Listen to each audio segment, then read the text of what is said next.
ఈరోజు మనం premium chicken biryani ఎలా తయారు చేయాలో చూద్దాం. పొరలు పొరలుగా సుగంధభరితంగా రెస్టారెంట్ స్థాయిలో. మనకు కావాల్సినవి నానబెట్టిన బాస్మతి బియ్యం, మెరినేట్ చేసిన చికెన్, కుంకుమ పువ్వు, వేయించిన ఉల్లిపాయలు మరియు తాజా సుగంధ ద్రవ్యాలు. బ్యాచులర్ బాయ్స్, ఈ వీడియో మీకోసమేరా. ముందుగా సగం ఉడికిన అన్నాన్ని మెరినేట్ చేసిన చికెన్ మీద పొరలుగా పేర్చాలి.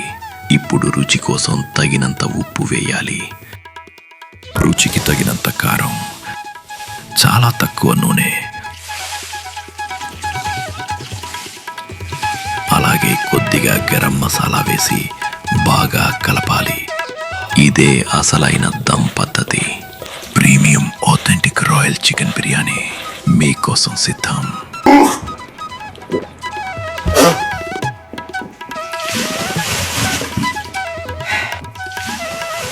ఇలాంటి మరెన్నో రుచికరమైన వంటకాలను నేర్చుకోవాలంటే ఇప్పుడే మా ఛానల్ను సబ్స్క్రైబ్ చేసుకోండి.